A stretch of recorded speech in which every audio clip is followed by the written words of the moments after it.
Yeah. Let me check. All right, we're live, everyone. Welcome to another episode of DJs and Beers, episode number 4. The crew is here. We have the secret special guest. Is he still here? Yep. Yeah, It's a don't he. say anything. We'll let him hang there. We know it's a he. How was the week, everyone? Pretty good for me, actually. Yeah? The remix contest is finally over. It was finished on Monday. And I counted 659 remix submissions. Oh my God. Yeah, it's about, I was expecting maybe half of that.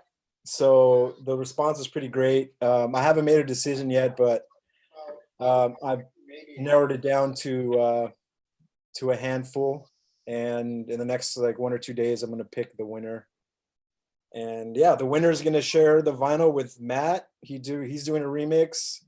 I have Lawrence Flax doing a remix. She already finished hers, and Josh Wink as well. He finished a remix as well. So the winner's going to get to share a vinyl with them, which would be pretty cool.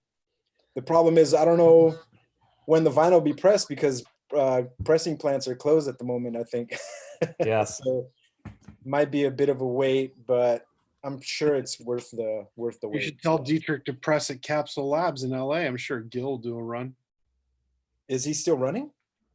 I mean, it's a pretty small operation. I wouldn't see why not. Yeah, that's true, huh? Yeah, maybe I should bring that up. So yeah, that's how long did you give like everyone to work on the remix? Like a week? Month. Oh, a month. That's why you got that many. Yeah, after I was thinking about that, I was like, if I do another one of these, I think I'm gonna do half that time because it's a lot. I would do a week. 1 week. I think 2 weeks is fair. Yeah. You gotta make people stress and try to work under the funny thing under is the kind of conditions we all grew up working under, Yeah. The funny thing is on SoundCloud, like the stems have been downloaded like over 3,000 times. So I'm like, what are these people doing with these sounds? They're gonna just rip your track off and just start. Yeah, totally. There's gonna be all sorts of remixes unreleased. I mean, unofficial remixes. It's fine because ultimately it promotes you. So. Just a side note, I still don't see this streaming on YouTube. Yeah, me neither. I see it, but I'm not sure if it's working. I see it on Ali's channel on Facebook. Hey, Ali, we're on your Facebook now. Yeah. Are we? I'm talking to Justin now to see what's going on.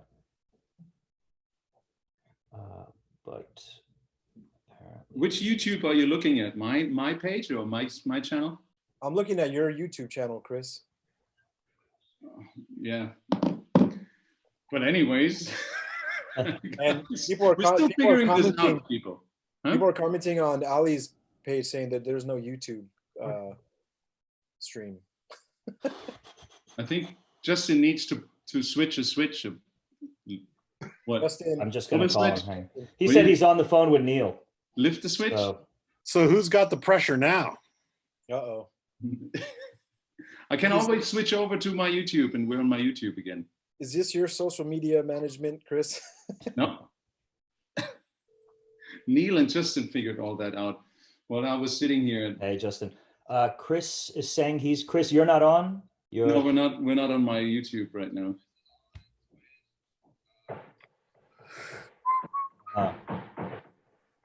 Chris, you're on Twitch, Periscope, and Facebook, but he's not on it. I don't even know Periscope. It's connecting to YouTube. 2 followers.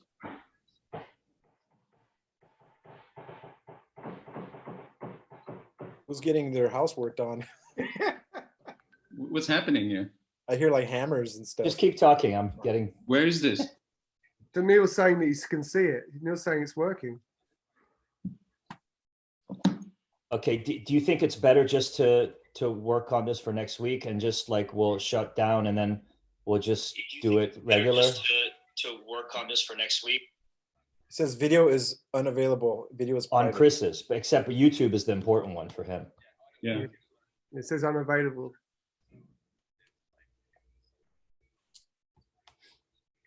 You're talking to Neil right now, right? Okay, we're live, guys. Live. But it's How was just everybody not else on. this week? They're working on your sorry, your YouTube, Chris. It's sending data, but if for some reason it's not coming up. Ay, ay, ay. Yeah, so you guys you see DJs doing things they normally don't do, right? Restreaming. Okay, all right. Restreaming. Well, what we tried to do today is what we were wanting to like stream on not only my YouTube channel, we wanted to stream it on all our Facebook channels actually. That's what I thought was going on in the background. Woo. But, it's But not happening. now we're, I guess, only on. Is anybody watching so we can say hello to the people? Yeah, Let's I'm say hello watching- just in case people are watching. Yeah. We're here. Yeah, This is like those dystopian movies where like you get on the walkie-talkie or the CV and you're like, hey, is anybody out there? If you can hear me, well, we're safe. I'm watching Ali's Facebook page, and there's people commenting and watching, and I can see the stream. So that's for sure on yours. Hey. See, Miami's in the house. Someone's drinking. No. I think we need to get. I need to get a beer very soon. You didn't have one yet? No, I didn't. I did not. Wait, what is going on here? I think we need to get. I need to get. Uh-oh. Uh-oh. Yeah. Poor secret special guests. They're just waiting. What the hell's going on? This is so What did I get unorganized. myself into? What did I get myself into here? Yeah. I know. I'm sorry. Hold on. Trying to fix Well, it here. Yeah, I mean, we should just keep going just on Ali's channel then. Yeah. He's got there's Somehow I'm 1,200 gonna get people- blamed for this. There's 1,200 people watching. Oh. They're like, let's get it going, guys. Palmdale. Oh wow. Palmdale. All right, let's get it going. Greece. Georgia. So what'd you guys do last week? I've been doing Besides the go remix. through 700 like potential remixes. Yeah, that was my week. So I had a I pretty. think I just did it because my video was apparently set on private. If you refresh the link, we should also be. I like how your space is Ah. evolving, Chris. It's working. My what is evolving? The cave? The space that you're in. Yeah. I see new gear. I see different setup. It's looking Okay. like the bunker now. I feel more and more comfortable in here. Yeah, you look comfortable. I do think it's working now. I'm not Yep. sure. There's like messages everywhere. What's going on? Hey, secret guest, are you still with us? Yeah. Yeah, it look like we're actually live now. I can see it. Yeah, Yeah, I think we're all good now, guys. we're all good. So we don't have to. Yeah, we don't have to stress. Yeah, we're good. Perfect. Shall I introduce us again? We're just like 16 minutes late. Welcome Sure. to episode 4 of DJs and Beers. We're I'm at the already. beginning. I'm almost finished with my beer already. And the first beer is already finished. That's amazing. That's great, guys. So we all had a great week. We all discussed our great week while nobody was online yet.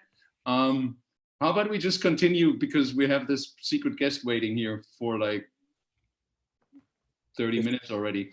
David, what can you tell us about him? It's your secret guest. I guess the only thing I could say is that everybody knows him, and you've all worked with him in some sort of way in the past. That's the only thing. Wow. Sounds like a very similar thing that was said to introduce the last guest last week. Right. Is he No, but American? yes, he's American. City? No, that's too obvious. That's top. Philadelphia. Huh? Philadelphia? No. What's the first letter of their DJ name? D. Of I what? think I got it already. I'll just keep my mouth shut. Say it. You Ah, want me to say it? No, Mo. If Mo knows. Anybody here in the chat Well, knows? if you know Mo, just say it. It sounds like it's going to be Dustin's on. yeah, the broth of Oh, yeah, Khan. Dustin. Dustin! What's up, man? What's going on? Good evening. Look at that jacket. Yeah, I'm cozy. You're all pimped Where are you, out. Dustin? I'm in Berlin. Ah, Yeah. I've been living here for a while now, and I thought about going back kind of right before the crisis started kicking off, but thank God that I didn't. yeah. I was talking to David G. Tronic today, and he said he's already gotten. I don't know how much money they're doling out for relief to Mm. musicians and stuff, but he's already got something, and he's not even German; he's American. Yeah, well, it kind of, I think as long as you have a Steuer number, which is like a tax number, if I'm not mistaken, and you're kind of on the record as a freelancer, you can apply for that amount, which I got. That's cool. They give, for anybody that doesn't know what we're talking about, Germany did a program for people who were doing freelance gigs, whether it's like you're an artist or a musician or whatever, and we each got $5,000, which is really awesome. Wow. I mean, like I'm here legally, but I live. It's a very much a like taxation without representation scenario. So to get anything was like really overwhelming, and I'm super thankful for that. You know, and like now the States is rolling out some money for people too, but like I've had this money for a little bit now. You know, like they're really quick on it for everybody, so that's good. They've actually run out. Saw on the news today. The small Yeah, I mean, business loan fund that they set up, they've run out. well, people were taking Crazy. advantage of it as you'd expect, and Yeah. they started it again, but I think it was under like stronger restrictions. But I think it was just overwhelming the amount of people that were looking for money, and you know, rightfully deserved it. Now, I'm not completely sure on this, but I think everybody that has like a regular job, they're entitled to 80% of their pay. Chris, maybe you know I about have no that? idea because you have Okay. different rules in Berlin again than we have here in Frankfurt. Oh yeah.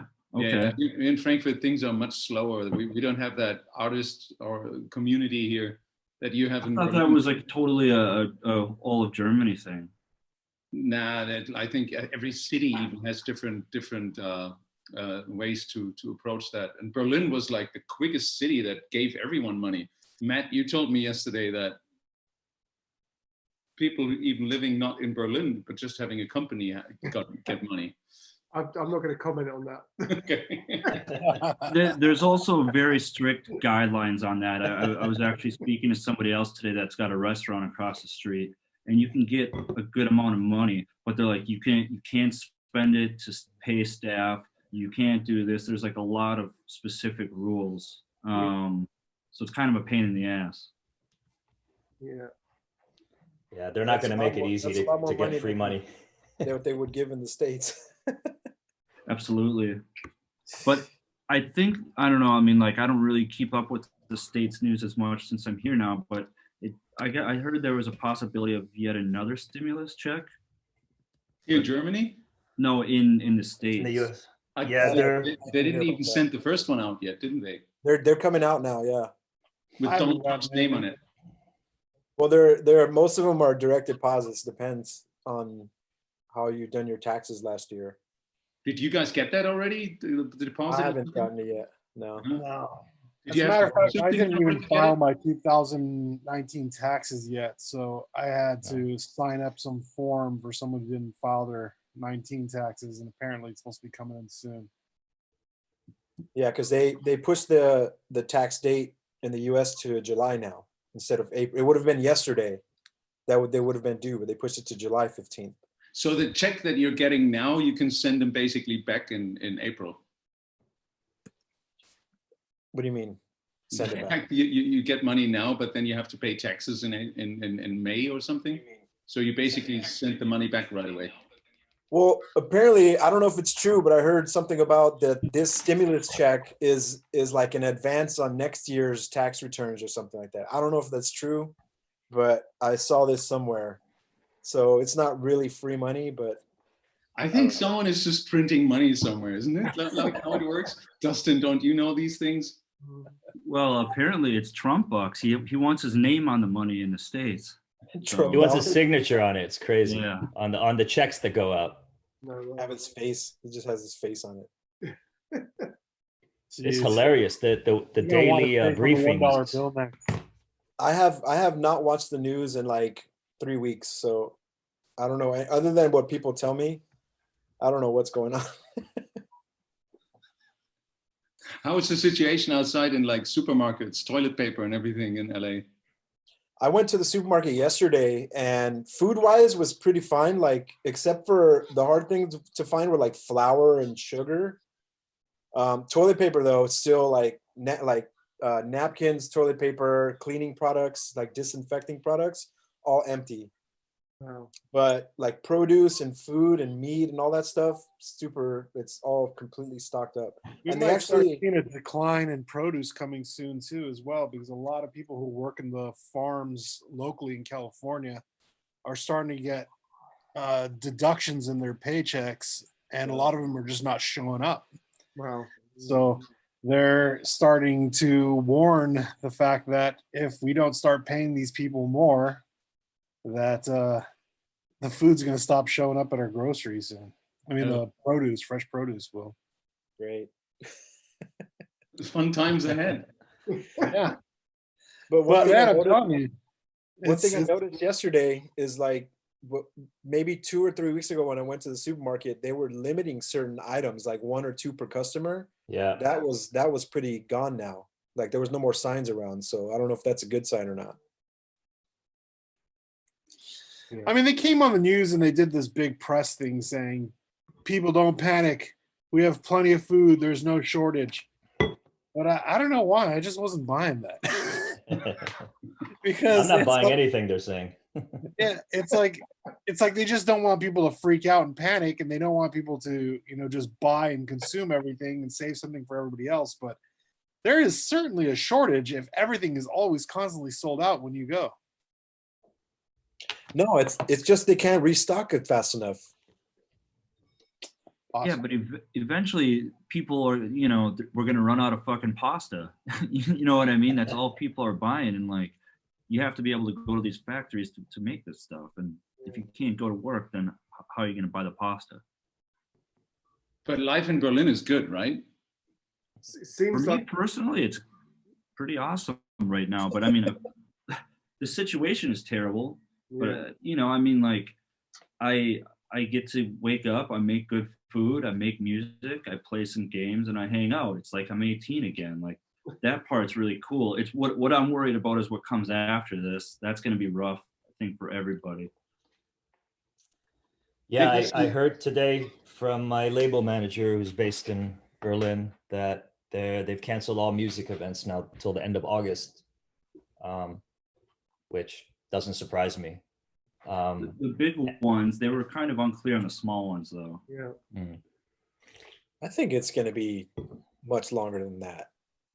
Oh yeah, I think it's going to be, by the time we get back to the grind, it'll probably be spring or summer next year.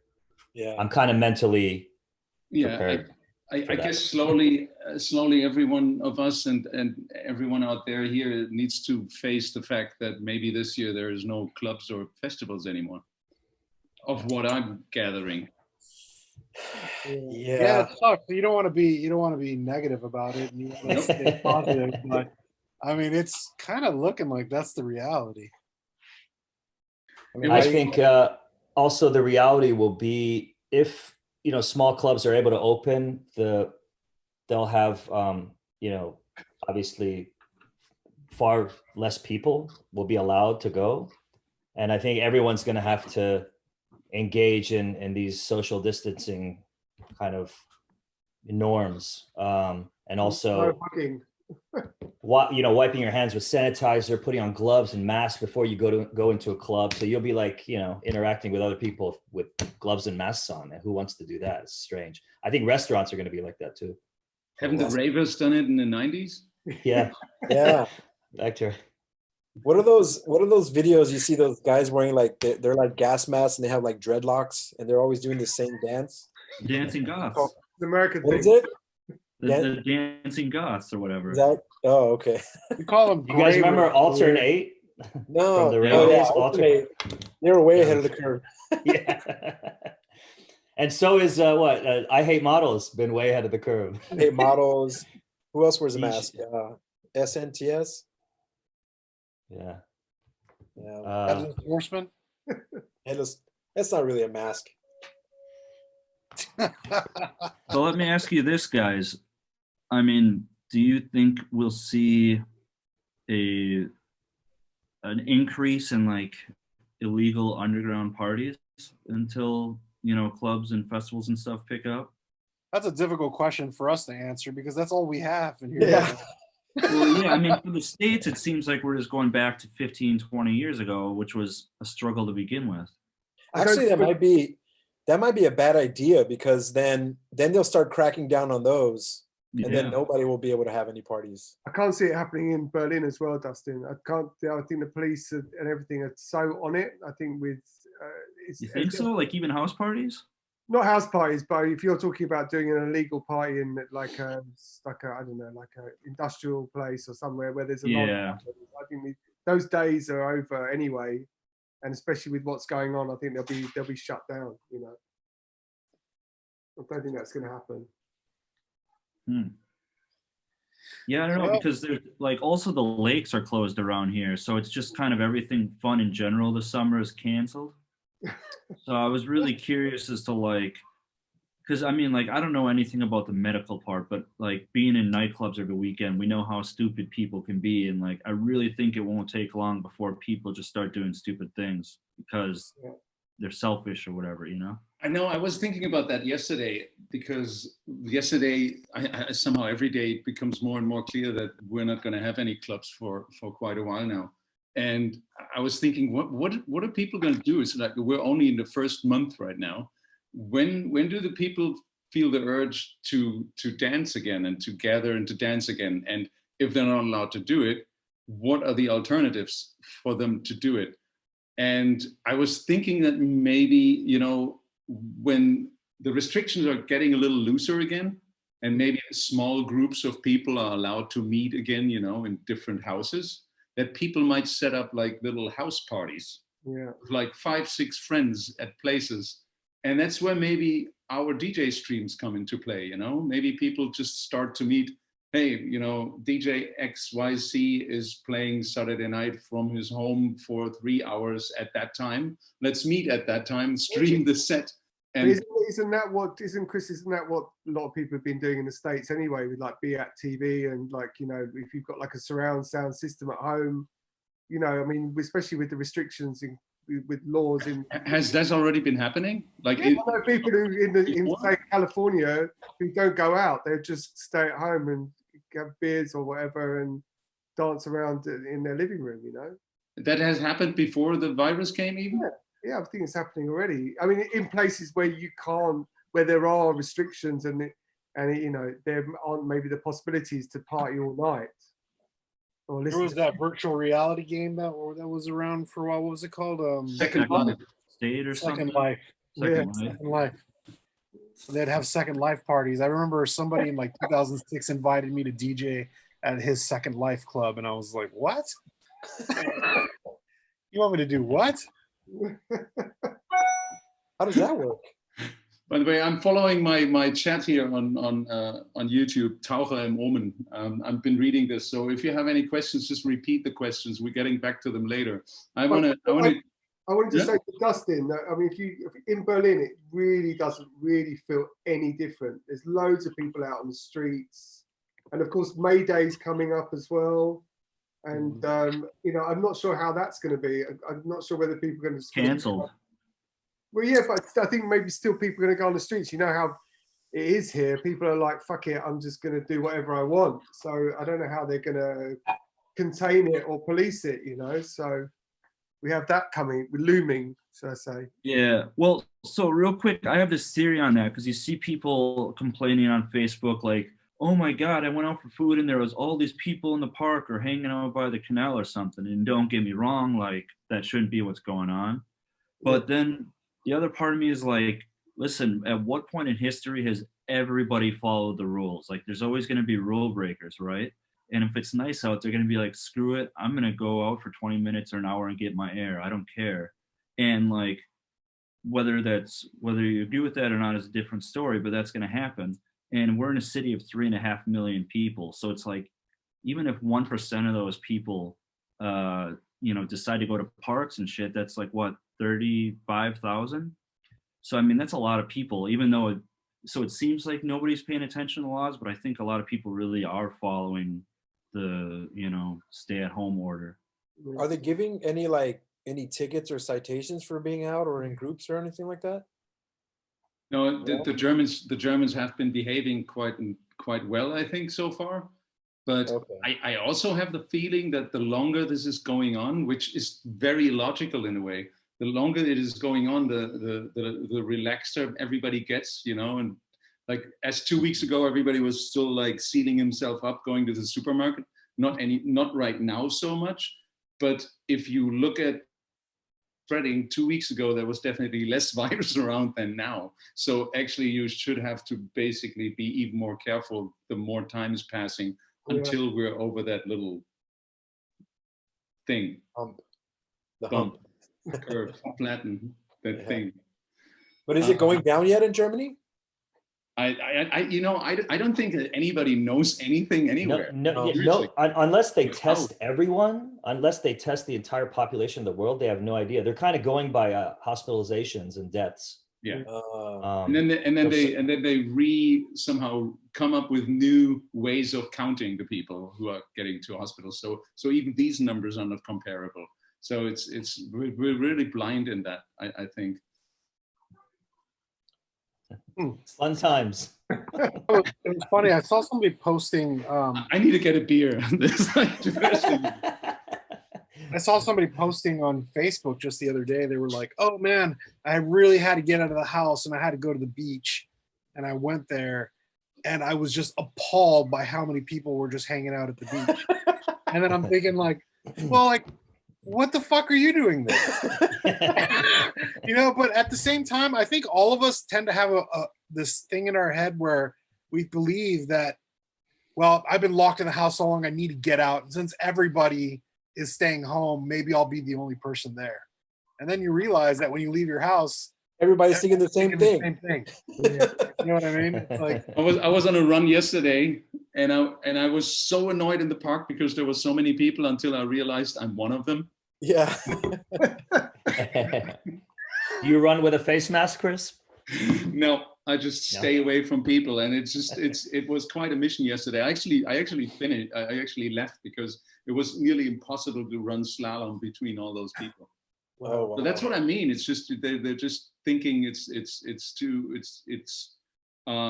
getting easier, Oh yeah, we're over the worst part. We were sitting at home long enough now. It's going to be fine, but it's not. And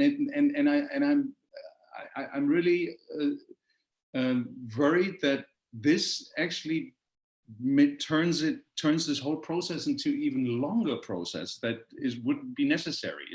If we would have all just shut down this whole world in March, like everyone, we could have maybe had like more controlled going back into normal life in the summer already. But I think we're really fucking this up like globally. And that's why we need to stay home. And someone just put in, like, because of the idea of streaming and how we're going to do parties in the future, somebody was just writing here that maybe there's like 100 capacity max on clubs now. That's where and DJs are not going to fly. So you will be booked to a virtual party at a place for 100 people somewhere, and then you play a virtual streaming gig. That could be. Is that going to be monetized, or is it all going to be free? It's got to be monetized at some point. Well, I mean, how long can we do this for free? I mean, at some point we need to speak about money here. We're all without any income right now, right? Who's gonna want to sit at home and pay for a streaming service?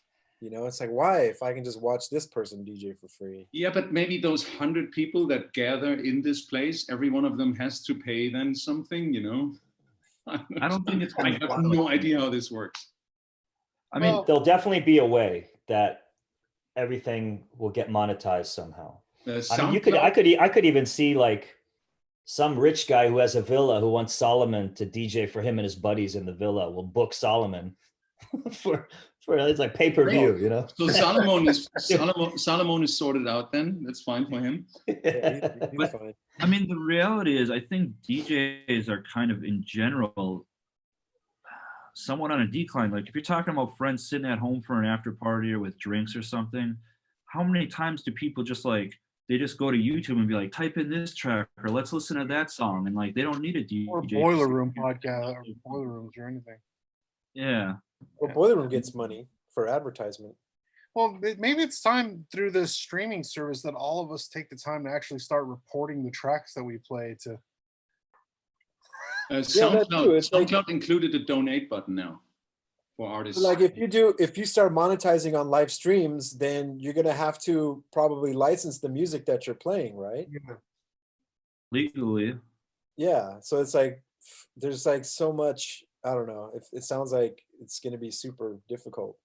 Unless there's advertisements running on your stream, and then the ad companies can pay the individual artists for what they do. Oof. Justin, somebody's asking for the Trainwreck podcast. Would be a good time to bring him back, would it? Yeah, I mean, it comes up a lot. Tell us, what was that exactly? What? What was it exactly, the Trainwreck podcast? It was this.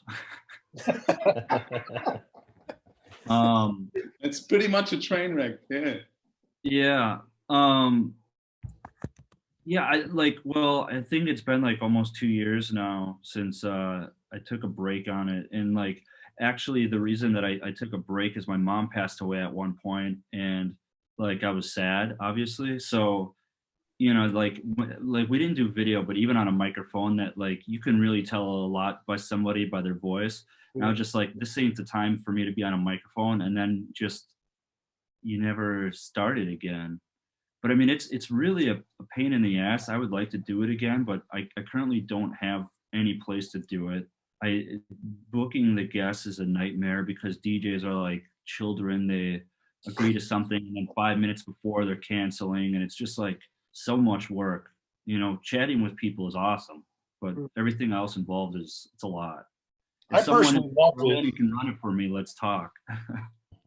It was a great podcast. It was one of the very few that I tuned in to watch or listen to every single episode. Well, thanks. Yeah, the fun one was the one that Mo and I did, the first one. Yeah. Yeah. See, that one was great because we all were drinking and we got trashed. We ended up getting super drunk. And it was like 3 hours long. You know, there was some benders for sure. Yeah. Listen, you formed a band recently, not last year. Last year, 2 years ago? No, I didn't form one. I started working for one, and then we actually got some other music together, but we thought, do we start a side project for that? And it's just going to come out under our names. I did stuff for Polisa, and they had an album that just came out, and then I've been working on mine for a while, which there'll be 1 or 2 tracks from them on there. And then we have a bunch of stuff that will come out as like a EP later on, but I don't really know the details on it or what I'm allowed to say. And I was very close in seeing you guys play in Oslo on actually the last weekend that I was DJing before the virus came. Dustin was supposed to play in Oslo, and I was playing in Oslo. And then you got stuck at customs. Yeah, I got denied at the border, which was the first time ever. Have any of you guys been stuck in customs for a long time? Canada. Yeah. I got stuck for 7 hours. Jesus. Or being turned around. And so we were, on this little bus thing, and like I ate all the snacks and the food because we were just going to go right through and we were going to get lunch in Oslo and all this. And we ended up getting stuck there for 7 hours, and literally all we had was a bottle of wine and a bottle of whiskey. So we ended up just getting shit hammered sitting there for like 7 hours, and finally we had to find some small town in Sweden to just get like a hotel, cheapest place, so we could just crash for the night and not deal with the drama anymore. Sucks because we had to cancel, Through, and we were gonna get lunch in Oslo and all this, and we ended up getting stuck there. You for have your. Really, all we had was a bottle of wine and a bottle of whiskey. Some of you has the YouTube thing. In there for like 7 hours, and finally we had to find some small. Is that you? In Sweden. Can anybody know? Are you listening? Yeah. That's not me. Was that you? What was me? Somebody was listening to the stream. Because your screen flashed up. Oh, weird. I think I clicked something wrong. I think I got confused on what screen was which. What is it? Noon and you're drinking whiskey, right? Anyway, sorry. I gotta catch up, dude. Well, better that than you accidentally clicking on a porn link. Oh shit! Like whoops. Justin, let's get back to like real talk here. You're still running Enemy Records, right? Because you just had a release which I'm playing up and down. Which was that? Hold on. Nostra Regal or the blank one? Blank form. Yeah. Blank forward. Fragments of Vision. Yeah, I mean, well, that's kind of the bummer. I decided to really put a lot of effort into the label. Well, I always put effort in, but like focus on it primarily. And it was starting to pick up, and I got a lot of cool stuff lined up, like most labels, I assume, right now. And now everything's on hold for the foreseeable future. Then let's get into my favorite topic, which we had last week already. But I'm still wondering, what are we going to do with the club music now? And because this is what I was thinking yesterday too. Is like, okay, if the streaming thing and people dancing at home, I mean, I need to clear that up. I would still produce some club music even if there was no club out there, because I just enjoy doing this. And obviously right now there is no club out there, and I'm really enjoying making club music right now. And some people have releases lined up. Some of the most amazing club records were just released basically a week before. I'm looking at you, Matt, and Black on Black, a week before the shutdown. One of the biggest club tracks has been released. Have you noticed that somehow, Matt, that that the interest in club music has declined, but will it maybe come back in like 2-3 weeks or month? Because people really want to dance more at home. And even if they weren't dancing in the first month at home, like at some point people want to move again, right? Maybe a question I can throw back to everyone. Like, I mean, if you're doing a lot of streams, right, Chris? And so maybe you need new music, or you need to consume music that you want to play on your streams. But for most DJs, even like bedroom or guys who are playing in bars or whatever, I mean, are you really going to be buying stuff?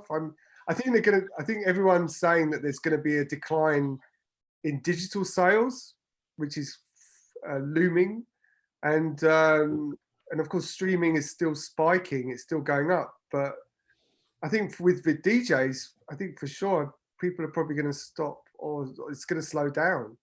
Even though I would say, like, I need to ask Dustin, why is everything on hold? Because with records, it's business as usual. We're just continuing with our release schedule. We're not stopping. We're still manufacturing vinyl. We're still selling to Hardwax and Dex and everyone, and we're trying not to let the wheels fall off. So, but with the DJ thing, whether or not it's hard to tell. If it continues for as long as people think, then of course it's going to affect maybe how much music you'll actually buy, or what you'll buy, or your tastes. Dustin, did you stop the label because you didn't want to release anything anymore, or was it because the distributors shut down or whatever? You mean, well, I personally have put everything on hold. Yeah, why did you do that? Well, I mean, I try to focus on building up newer artists, and you know, some of these people trust me with their music, and some of them I've been sitting on for like close to a year.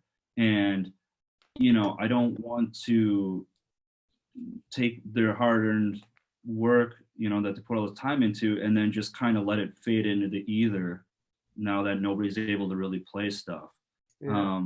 And I've never really felt like, I don't feel like my record label is like a business. I mean, we don't release stuff because we have to release stuff. It's just because we like good music and we want to support each other, you know? I mean, probably we'll have to put something out sooner rather than later, because I'm sitting on like 5 or 6 records right now.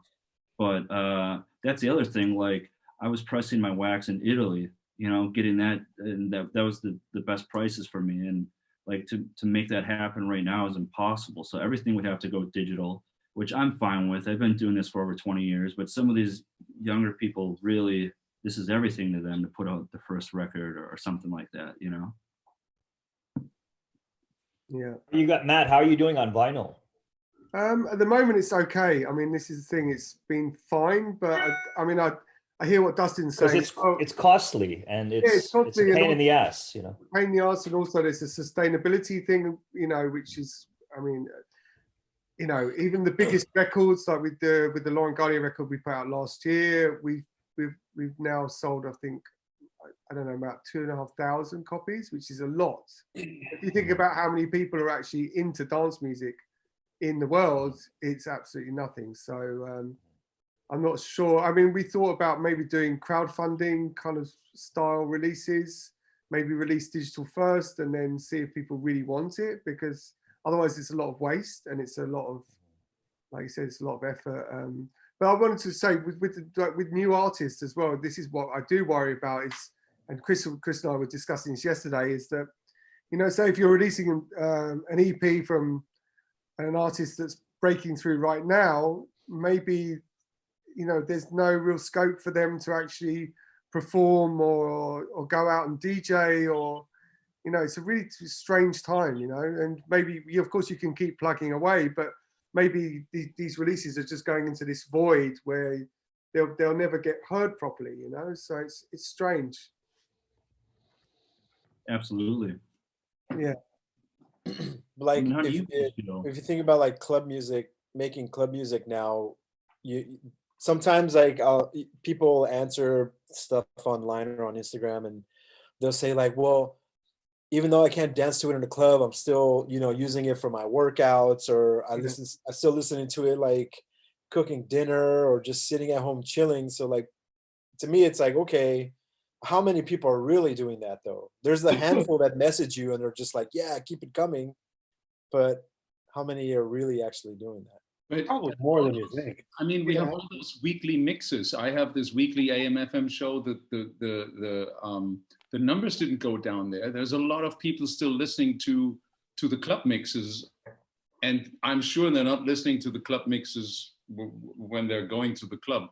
They're listening to, as you say, when they go jogging or when they work out or when they're cooking. So don't you think they're going to want to do this in the rest of the year too? And they want to do this with a fairly amount of new music, and not only the oldest stuff, just newly mixed together. And don't they expect all the DJs to continuously release mixes in a way, you know? And if you continuously release mixes in a way as a DJ, no matter where you are as the DJ, you do want new music on your mixes, right? And it should be club music. So this is kind of like the thing that boggles me since like 2 weeks. Is like, what, like, is part of the scene now going to stop releasing any club music and just put it on hold until the clubs are open again? Because people think, oh, if I release my big club smasher now, it's not going to be played.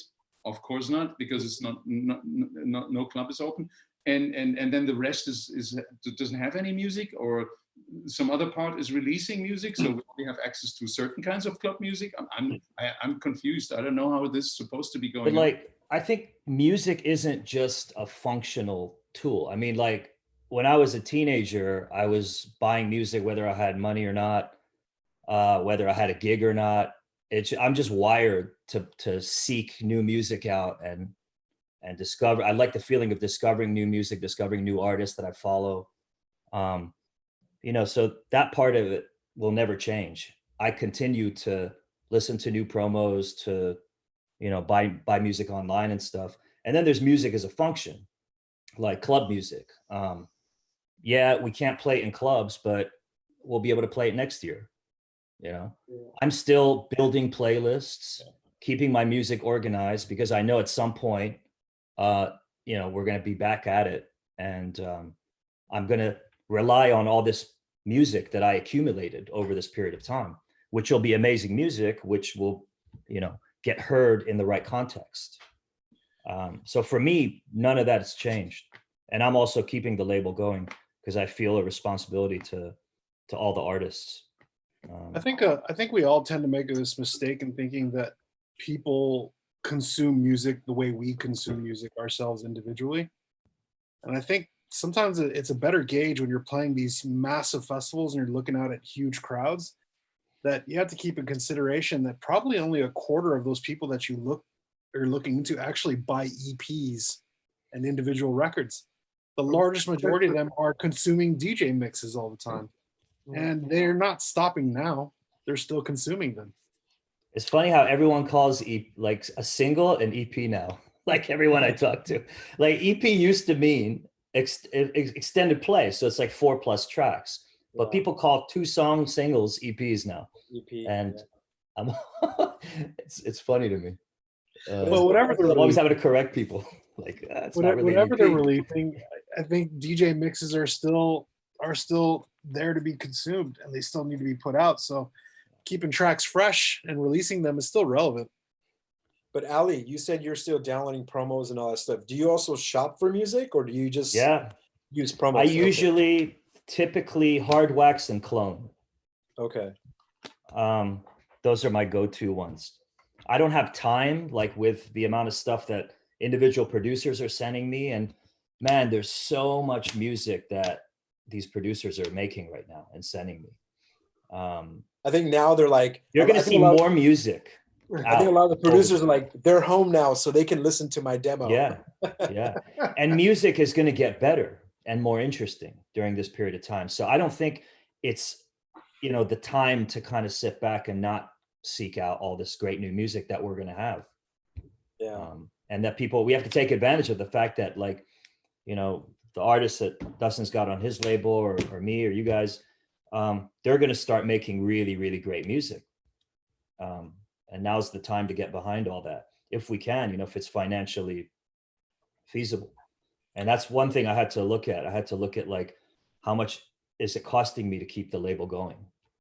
Because if I break even, I'm happy. If I'm losing money, then I gotta, you know, make a you know, serious decision about whether I want to just put it on hold right now. And it's a good time to look at all of the costs associated with running a label, how your label is structured. This is the time, this is the pause, like we all, you know, wanted for all these years, to be able to, like, sit down and really look at every aspect of our business, all the different businesses we have, the teams we have, and to see if we can streamline things. And in streamlining things, you know, you may come up with, like, you know, new business models, new ideas. So I think it's a good time to do a lot of self-reflection, introspection, you know, reports, and supporting new music that's bound to be made, amazing new music. Which is a good segue to the question that I have from floor 4 for all of you. What are your plans to make up for the lost income from not touring? I mean, that's really a $1 million question here. That's the $1 million question. Yeah.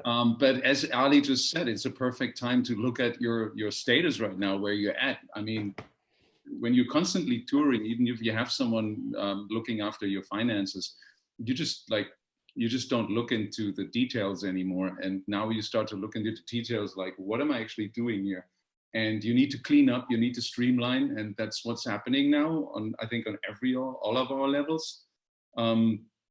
If everyone here as well, Chris, everyone here in this group actually makes music, which I think is a difference as well from maybe someone who's just a DJ and doesn't actually have any other, you know, revenue streams, as in. Well, but making music is not really a revenue stream, is it? Well, it depends, doesn't it? I mean, it depends what if you're signing records, if you're prolific and you're signing music to labels, hopefully there should be some money, Yeah. whether it's publishing or you know, there should be some kind of. In the last year myself, I've kind of veered off and put a lot of focus on scoring music for small films and working in a lot of publishing and licensing. But even that for me has come to a complete dead halt. Like I was working on a documentary, doing like 40 minutes of music for a documentary. And I got the email 2 weeks ago from the director of the film that was just like, production's on hold, just stop working because we don't know if we're going to continue or the budgets are going to keep going or how we're going to pay people. So everyone's on hold until we know next. Yeah. I mean, it's definitely a difficult situation. We're in an incredibly hard situation over here of what we're going to do. And I've started to think of every avenue I could possibly could, even if it means individually teaching production classes via, you know, Skype or something with people just to make enough money to feed the kids and keep the bills and keep the lights on, you know? Anyone? Yeah, I mean, for me personally, What's the question? Yeah. well, for me personally, it's like I've been fortunate enough to save up a nice chunk of money to live off of, but I don't want to eat through my savings just to pay my bills. You know what I mean?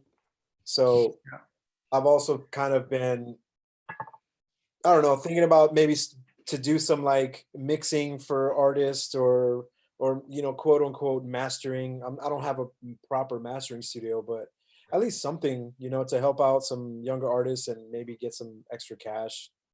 I don't know. I still have not figured it out fully yet. I think none of us have. Dustin, what do you do? What's that? What am I gonna do? Yeah. Be a barista or something or a bartender. I'm not sure. There's no bars, dude.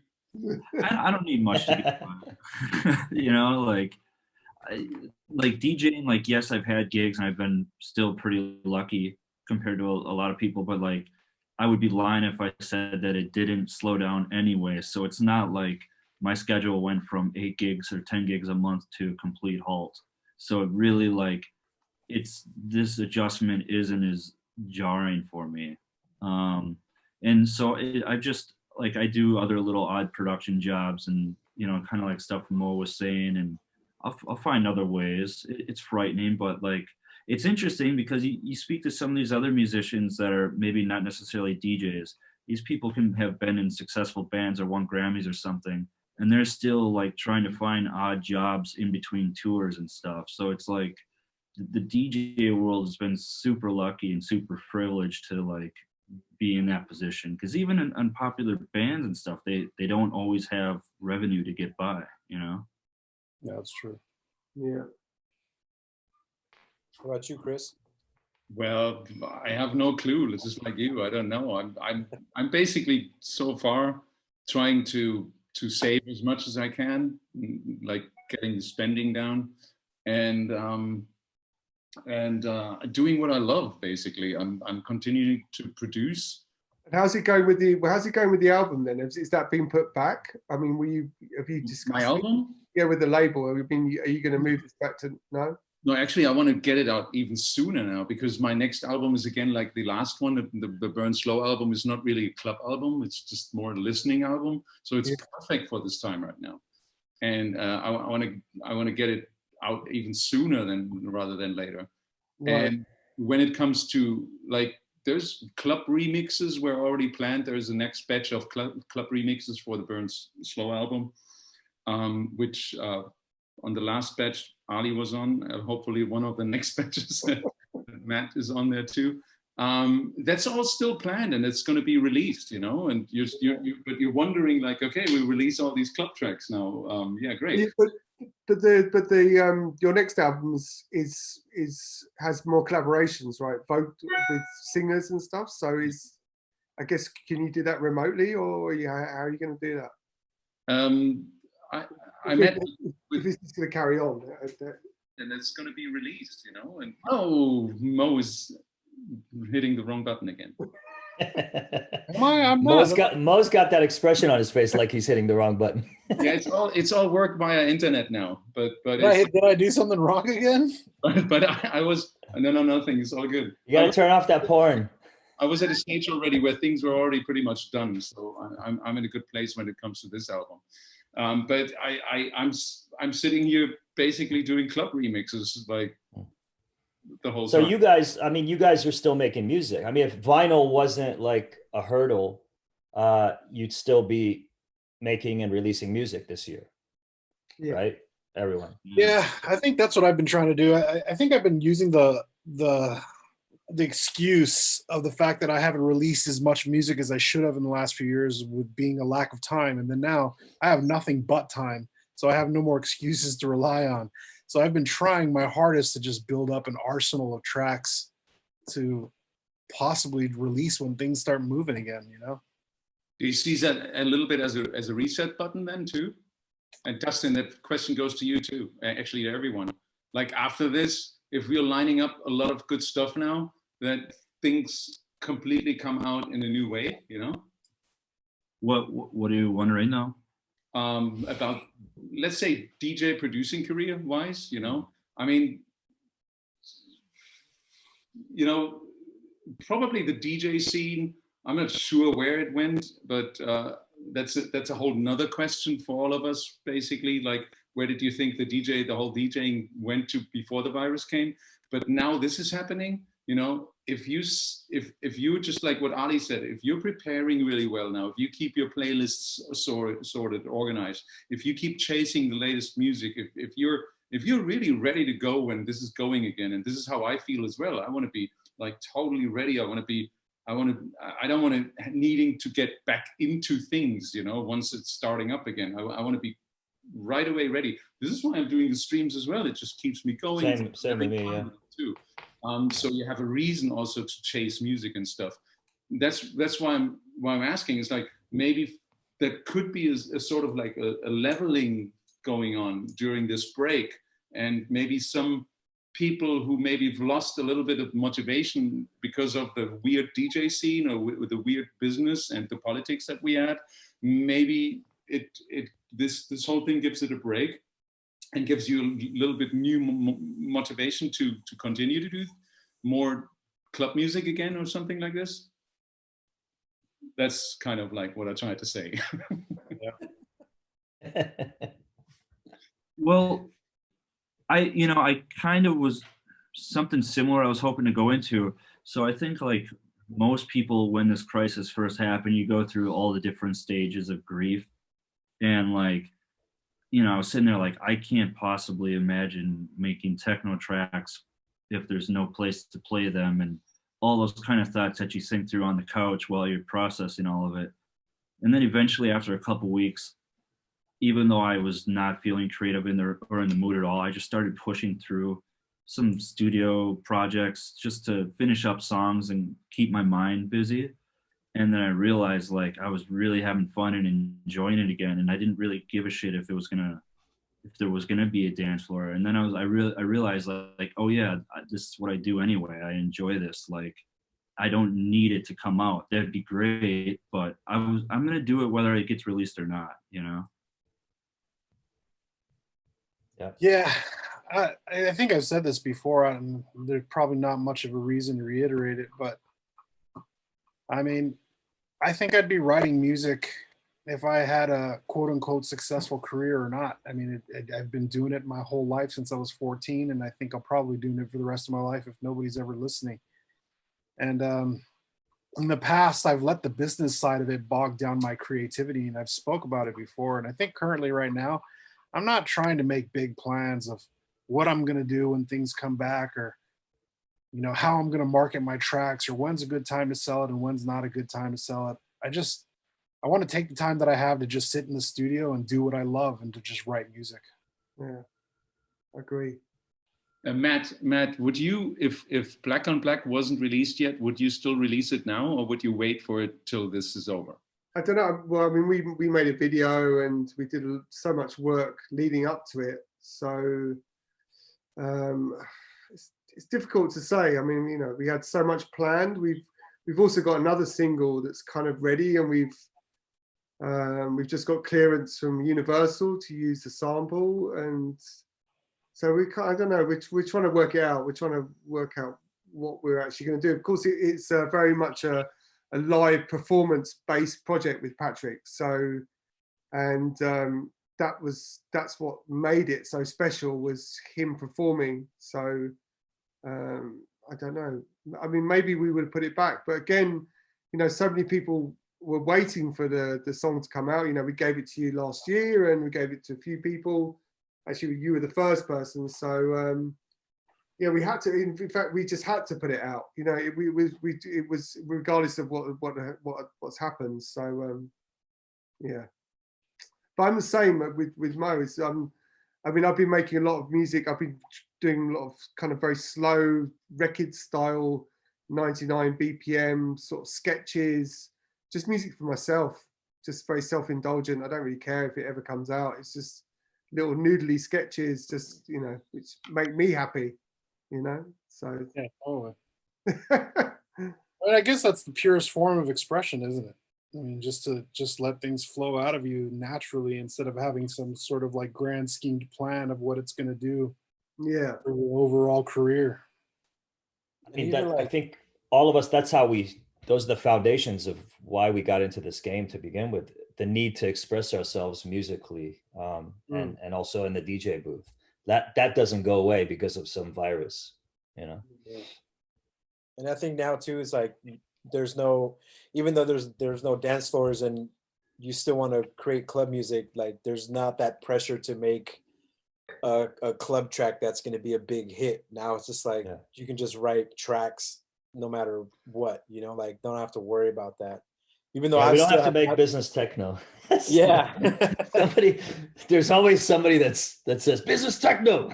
Exactly. Which is a really funny expression. It's a great expression. What exactly is business techno?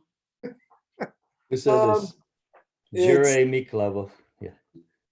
It's I guess like I don't want to name drop, but I mean, vocals. About a drop. You don't need a name drop. I think you can generally say, I think it's this whole idea that you know, the capitalism on our industry with music and putting, you know, huge festivals and marketability, and the fact that, you know, image is more important than musical content, and all that stuff just plays into financial gain and constant financial gain in the industry. Am I wrong?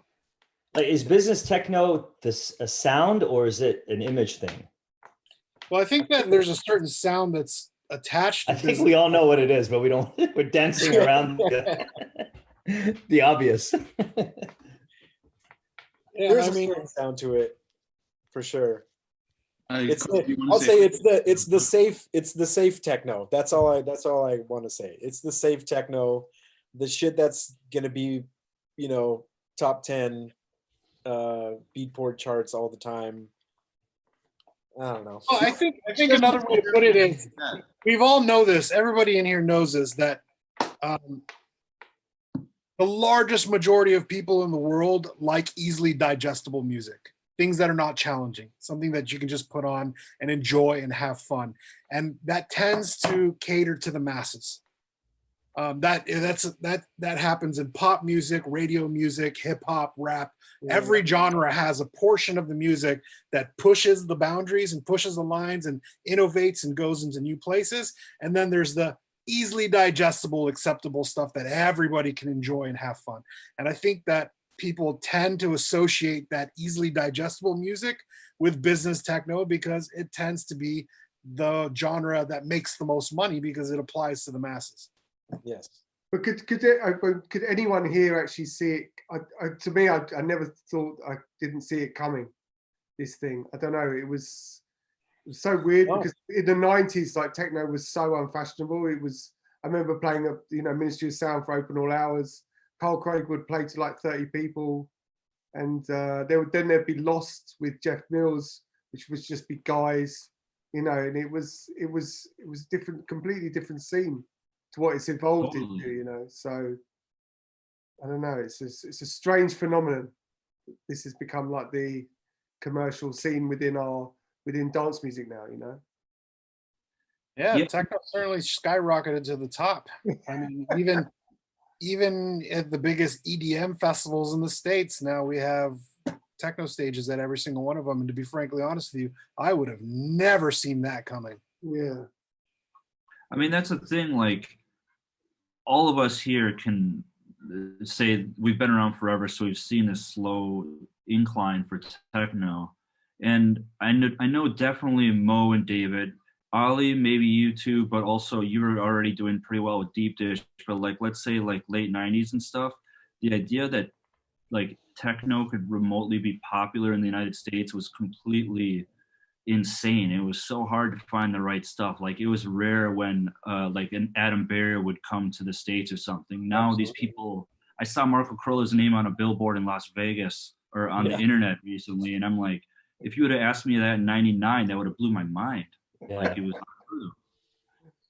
Especially during that whole minimal period where techno Yeah. got really, really like went into this niche kind of thing and was super underground, and promoters would be saying, "Oh, I can't believe so and so played just like a kick drum and a bass line for 2 hours." You know, Totally. Yeah. it's definitely evolved, and I think now it's like, I think because we're all older, when we say the minimal thing, there's probably a lot of younger people out there that have no idea what we're talking about. Yeah, they didn't even live through that, John. Because that's like 15 years ago. Yeah. Ali, do And you, we're just like, what's the minimal thing? Ali, do you mind to explain a little? Give us a history lesson. explain what. The Minimum. minimal boom of 2004, 2003. I mean, I wasn't responsible for it. I just kind of, No, I no, think, I'm not saying that, but I just think minimalism in music. I mean, I've really enjoyed that period, but it started to get a bit tedious. And this was right around. I was listening to a lot of it when I was like breaking away from Deep Dish, and it was influencing me for sure. But I had other ideas for what I wanted to do within the techno genre, and I was, you know, breaking away more and more from the sound of Deep Dish, and Sharam and I, our relationship was just deteriorating pretty rapidly, and I was searching for something new, and I think I came along at that time when maybe techno needed something new, but I was really, really influenced by everything that was happening in the minimalism scene, and I just kind of married it with my ideas, I guess, and it turned into another thing. And then, you know, that was kind of when minimalism was also like becoming a dirty word or on its way out. But I still get kids today saying, "Oh, you should play more minimal tracks or make more minimal music." I don't even know what that means anymore. Like Everything minimal seems to be music? coming in waves, coming and going. Because I mean, we've seen these waves so many times. You know, like in the early Yeah. 2000s, we saw the hard techno thing blow up with the Shrans and the Prime distribution days, and all that stuff. And then that dipped down, and minimal came up, and then minimal disappeared, and techno came back. And I think techno it's getting to the point now again where everyone's playing 142, 143 BPMs again, and maybe we'll see that whole thing dip out and minimal's back. You know, I think minimal also had a lot to do with swing. If you listen to a lot of those old minimal records, absolutely. they swung like those early New York house records, you know, and the Chicago kind of jacking records. There was just this unbelievable funkiness to it, and you know, the tempo got slower. So the people who were into the houseier end of the spectrum like could really get into it, and it was groovy. And now techno is super hard and fast and really linear. Again, which is cool. I love, huh? That's what I find so crazy is that if you think back to like 2000, maybe 11, when this whole Wolf and Lamb sound, this New York sort of K house thing was so popular, and then now you've got artists like BTSS or these, a lot of people, you know, there's a lot of DJs playing Gabba, which is completely the opposite end of the spectrum. But I can imagine it's the same kind of people that would have liked that then, that like that and that like this now. It's a strange thing, you know. It's all governed by tempo, you know. Because you think about like before the minimal boom thing kind of happened, techno was getting like the Shran stuff, like 150 BPM, just loopy, banging, just like, okay. When it first was like kicking off, everyone's like, hell yeah, this is like the shit. And then all of a sudden it started getting super hard, and people were like, okay, it's starting to get a bit too crazy, and then just like kind of just boom, tapered off. So then you have all these techno DJs that were just like, what the fuck, what happened? And then this 125 BPM craze went, and they left all these techno DJs high and dry. So they kind of had to shift over to this minimal stuff. I feel like that might happen again. I hope so. That's a good question. Well, so you mentioned like when a lot of the techno guys had to switch to minimal, which, everybody did that was sitting here had to go like minimal at one point, whether they were really into it or not.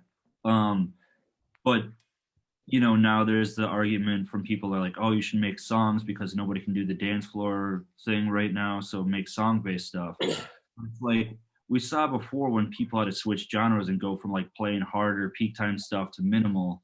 Some people it worked out really well, but a lot of people you could tell it was forced. And do you kind of see that being the same thing with techno guys trying to make songs now? I never made. I'm trying.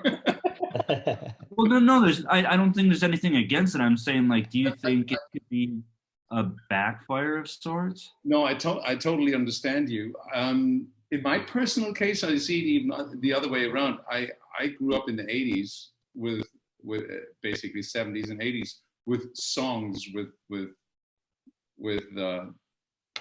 totally different kind of music, also pop music. So it's always very song based, and getting into techno basically was a whole new thing. So I am actually I have this urge in me to do something song based, even though I'm not a musician really. But has there been? I mean, has there been a little bit an issue of people doing other things? Or I always believe the market solves itself. If somebody is trying to do music that he's actually not into, only because it's business-wise feasible, it will show sooner or later, and it will either pay off and this person becomes super commercial and super crazy, or you just forget about that person because there's other people who do this kind of music with a whole different piece of passion. Yeah. No? Yeah. I mean, the other part of it is it's like, take a classic like Jeff Mills' The Bells. If you look at it, that's technically a song. It's got like kind of a verse chorus structure and everything. And I think a lot of the hits that you do hear tend to have, not only are they memorable, but they sort of have a loose song structure compared to just a techno loop, which we all love drum tracks and stuff. We can listen to that all day. But it's interesting. Like I love songs and I would like to see more people try it. I just wonder if that could end up being a bad situation. Well, I think this applies to any genre of music or anything, but as soon as something gets really popular and it starts becoming homogenized and you start getting all these copycats that are just like trying to recreate what other people do, and it just becomes overwhelming and there's so much of it, it's just a matter of time before it starts to collapse. But Matt, aren't you doing songs with Surfed? Yeah, I mean we've been going in that direction. Yeah, I mean Patrick's singing, so and it was started off as a kind of just they're all songs. Yeah, I mean it's very much based upon that kind of more kind of, I guess our reference points are like Salida, Be Yourself, this kind of New York sort of, I guess, proto, I would hate to say the word, maybe tech house, but mood to swing, that kind of thing. So it's drum tracks with vocals over the top. That's our reference point, and making it more into like a party, and that's So they have evolved, and I do see. I think the performance side, unfortunately, there is no performance right now, but I think the performance side within our world is coming back, and I'm all for it. I mean, as much as a lot of the electro clash sort of electro pop stuff was bad, a lot of it was great, and some of it was great to see people get on stage and perform, and I'm all for that, you know, because you know a lot of DJing is super boring, as I guess people are seeing right now with all the streams. So yeah, more songs. It's weird how, like, you mentioned Be Yourself, and that's such an amazing classic. And then you think about like maybe just really minimalist instrumental music from that period of time. I can't remember what year. Remember that Shat Tracks Yeah, song, which was just the bass song, boom, boom, boom, boom, boom. Tenegro used to play the hell out of that, huh? yeah. You spent years. Yeah, misspent years. Yeah. So good. Yeah, like, I mean, I look at that in the same through the same lens as I do like a Be Yourself that has a lot of vocals and I song think this is the structure. thing. I think a lot of those tracks, like that Tenaglia would play, or you'd hear that period. You know, a lot of DJs, even now in Panorama Bar, I can play a lot of great instrumentals and then add acapellas or at least a part, and it adds that drama, you know. And of course, I think that period, especially in New York, I mean, the first time I heard Tenaglia was actually, I think it was at home at this festival. I think it was like 1998, so it was late in the day probably for you guys. But yeah, he was very much about that, you know, playing long instrumentals. He's the first DJ I heard play isolate, I think, and you know, it was definitely that vibe, you know. Next week we should play each other music. Do like a YouTube tag team. That's why I was asking how it's going to be. Yeah. I'm trying to figure out how I can. I think it'd be cool to play like these, you know, maybe have some of these reference points that we can play for everyone, you know, as we're talking about it. But I'm sure everyone can look it up afterwards as well. We definitely. Shat Tracks, what a track! God. He just had a new EP come out too. Yeah. Yeah, I mean, he disappeared for years, but he's back, and like everything he's done is pretty great. So that label's been around forever, though. Yeah. Oh, yeah. I think like 95, maybe. Something like that. Yeah. Have you guys heard the new talking about like songs and, you know, making music now and all this stuff? Have you guys heard the new Nicholas Jar album? No, I haven't. It's incredible. It's insane. Like how good it is. Are you talking about his under his own name or the Against All Logic? Under his own name. Okay, It's got like I really like that one. The Logic. I can't one, stop listening to it. Yeah. Yeah, the Logic one was cool, but like it the other one has, you can listen to it on repeat a bit more. Yeah. I haven't heard it. I really like the Fortet album. Is it new? Yeah. I know he had the Baby song, but which is it's awesome. Just out now, like literally, I don't know, 3 weeks ago. I just listened to you know, Tiga's got a podcast, a great podcast, and he interviewed Boys Noise and Kieran Fortet. And the one with Fortet is really, really good. What's really interesting to hear about his background. And Tiga's such a great, you know, speaker. He's able to articulate everything and he asks the right questions, and it's just a really entertaining thing to listen to. He did a Boiler Room set just recently too, from the place where he actually produced the album, and it's basically just a white little table with a laptop, and he has a modular system next to it. And that's it. And you know, no big fat ass studio, no nothing, and then something like this comes out. I always find that fascinating. Yeah. I remember he posted a photo of that. He's like, "This is where I recorded this album." Exactly. It was just like nothing, hardly any gear. That's what I'm trying to achieve here. More. And then you got Mo with like the Starship Enterprise behind him. Behold. The museum of shit that never gets used. That's a quarter of his studio, by the way. Yeah, unfortunately. But he's got a lot of cool shit. Matt's studio is basically in a corner in his house as well. And Yeah. there was a question, and I actually joined the question because this Talking to Be Mad track from Served, Okay.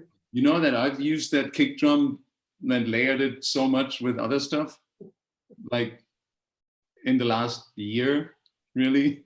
Like if ever people wondered, oh, that's a heavy kick drum under this track, it was most likely your kick drum. Like, are you doing this in this attic there with these two little Adam speakers or whatever?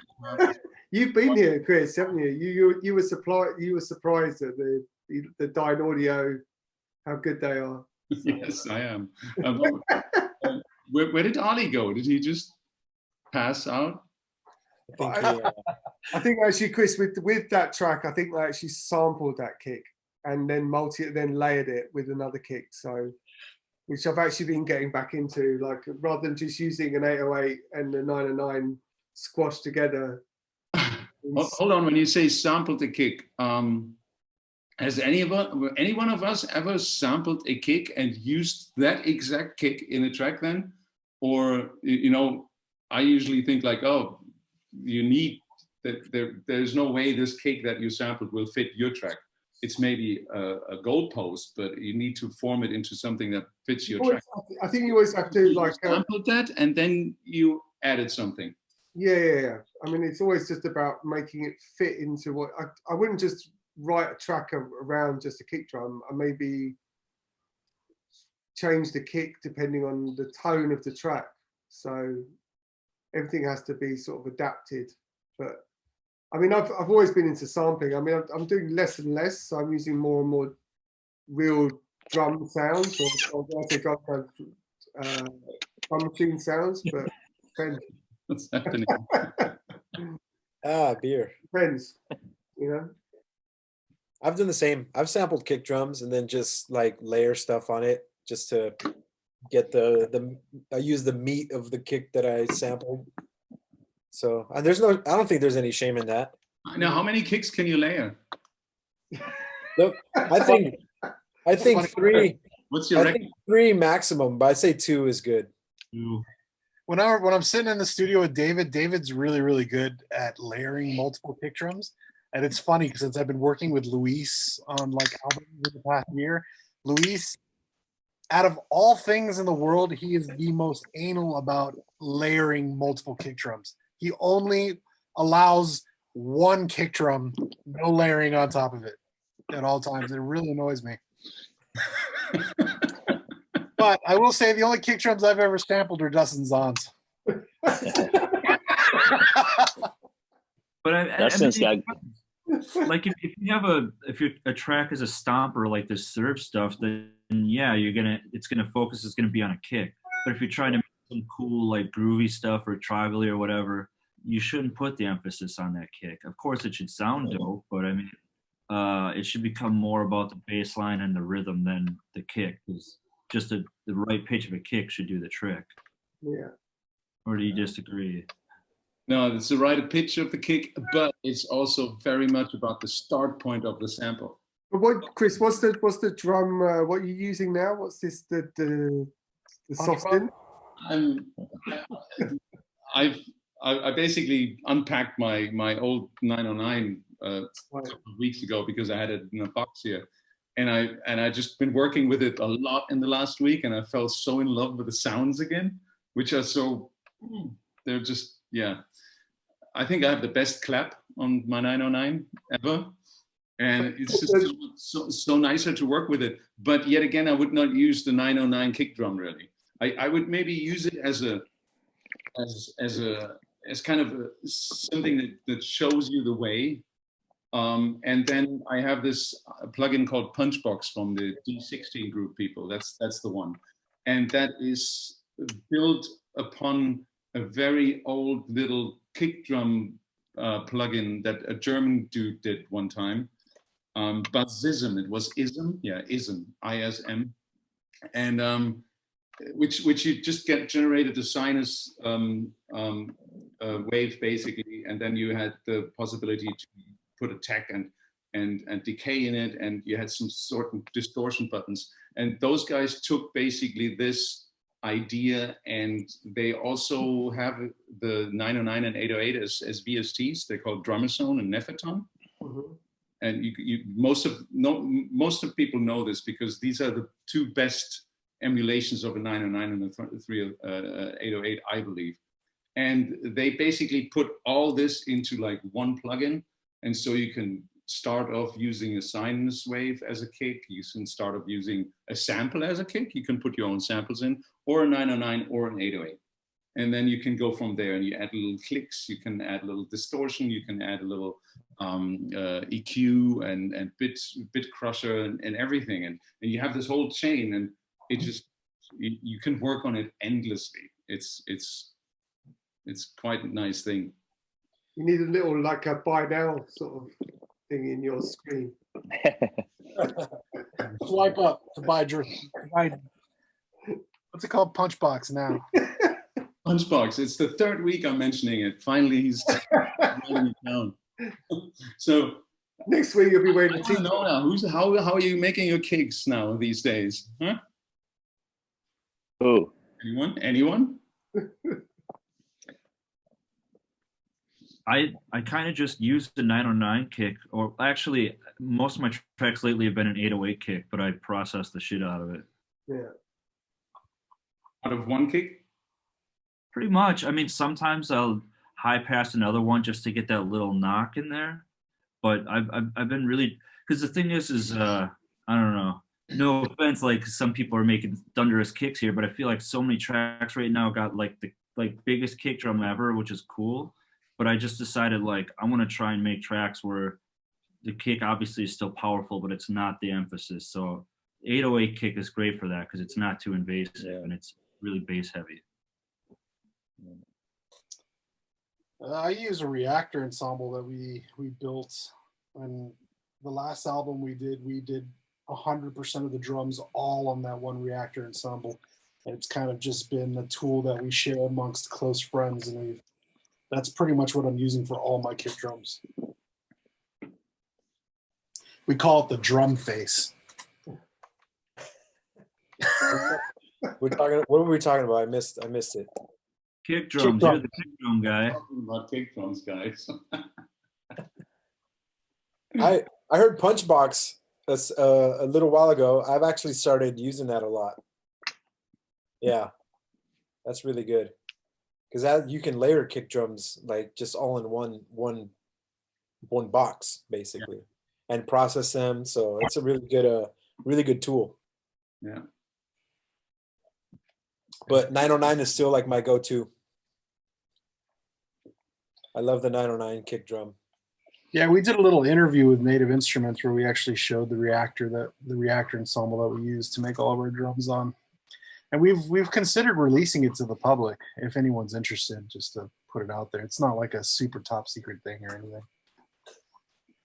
The one Luis was like taking 3 years to make. Yeah, pretty much. He actually worked on it so long he ended up breaking it. Yeah. So now we have to use an older version of it just to get it to work. I just remember going to Luis's studio and he'd just be sitting there for hours moving things around and like repatching stuff. I'm like, what are you doing, man? He's like, well, this kick drum, I got like 400 kick drums that you can go through. I'm like, who the hell is gonna go through 400? Reconnect is just mentioning that Punchbox is 40% off right now on Plugin Boutique. There you go. Oh, Wow. there you go. Money now. And it's an already cheap plugin. I think it was like $70. Yeah. So 40% off that, that's a good deal. I mean, I highly recommend that one for sure. Let's go buy that now. When we get back to the clubs, we need to have the best possible kick drums, right? We agree on that.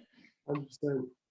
Hey, where else, like, you know, kick drums are pretty cool, but like obviously everybody at the beginning of the year kind of has this idea of what they want to do with their life or their sound or whatever. And you guys have an idea in mind for 2020? Like, I want to focus on this vibe again, or work on this style more, or kind of stay the course? I'm kind of getting back into the whole. I mean, I grew up listening to a lot of industrial and electronic body music, and all that stuff over the last 5 years or so has been making a comeback, you know, with artists like Ancient Methods and a bunch of others. And I'm feeling my new wave roots come creeping back. I feel like making EBM, for lack of a better word.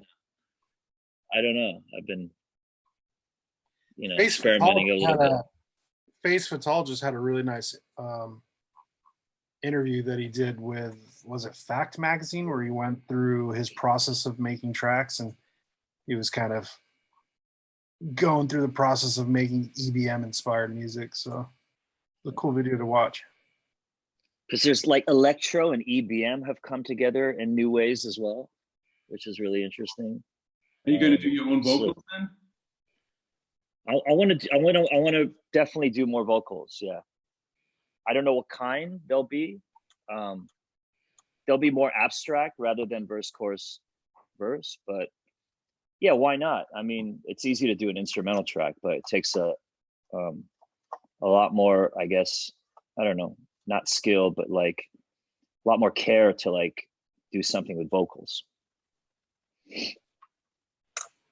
So be fun. We need the hooks and the tracks. So what are you drinking, Ali? I'm drinking from my friends at Stillwater Artisanal, which is a you had that stuff last brewery, I think in weeks ago, right?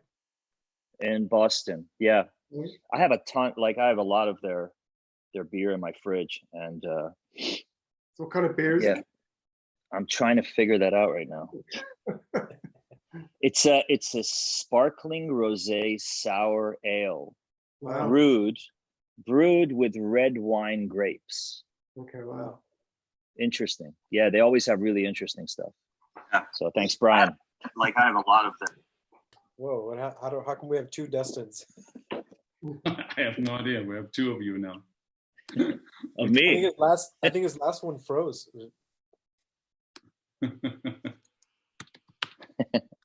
Yeah, my last one was frozen, for sure. How about now? No, it just says we can't see you. Oh yeah, hang on. How about now? Nope. How about? No, I'm not. It won't let me start the video. Wait, I'll get you back. Close it and You look like restart. a ventriloquist because you're just we on the There you stream. go. On the stream, he's frozen. yeah. You were frozen, but we could hear your voice. So it I'm sounded like you were throwing Max your voice. Headroom. Yeah. I guess nobody that's like, I don't know, most people Well, won't get Max that. 'cause they're Headroom all is like I was even really young when Max Headroom came out. Yeah, I guess we just dated ourselves. We're talking about Minimal, Max Headroom. Yeah, we're showing our age. Well, here's a question. What's after DJing? Is there a retirement plan, second career, something that you guys are interested in getting into other than just playing records and making music all the time? That's too deep. That could take up like a whole 2 hours. I'm genuinely curious about it, though. Are we supposed to be winding down, Chris? Yes, I'm not sure. We're a little off today. We started a little later, and yeah, that's a big question. But isn't that what we're finding out right now? It's like, you know, before this whole thing started, I kind of thought like, great, that's at least going to go like this for another 10 years. It's fun. It's traveling. I love this. Yeah, at least another 10 years you'll do this, and it's going to be fun. And then what are you going to do then? You know, but I have no clue. So now we're suddenly here, and you're already thinking, what am I going to do now? Actually, it's like, yeah, there's no gigs. Like there's so much room of new things to do, maybe. So I have no idea. I don't know how to do anything else. No, this. I'll just say it for the whole group. I mean, I've So been what doing it for about half that my plan life. your parents told you to get ready for, huh? Yeah. There was no backup plan. There was Yeah, no plan music. B. And that's how you become successful, kids. No That's plan B. I agree with that. Plan Isn't A it- only. Like 'Cause then I Justin think said it's that in the personal. beginning, like it feels like you're 18 again, or sitting. Yeah. And in a way, you're sitting here and you just like you listen to records, you know. And when is that the last time you've done that? When you were a teenager, really, you know, or you were waiting for like that you get your first gig to play somewhere, and you're just sitting at home all the time listening to music, and it kind of feels the same way. But it feels good. I really. It's the exact same. Yeah, it's the exact same feeling. It's funny. I was, in cleaning up and reorganizing things around the house and my studio. I came across my old flying record boxes, and I was, pulled them down from the shelf, and I was secretly hoping that there were records in them. That, and then obviously there wasn't anything in there. It was empty. But imagine if I'd kept the same records that I was playing at the time that I retired those record boxes. And then I opened the boxes, and there they are, and it would have been like a time capsule kind of situation. That would have been so cool. That would have been super cool. Yeah, Do you have any bags? Does anybody else have any bags like that? I don't. I know I don't. I have my very first Final Scratch setup still. Final Scratch. I never used that.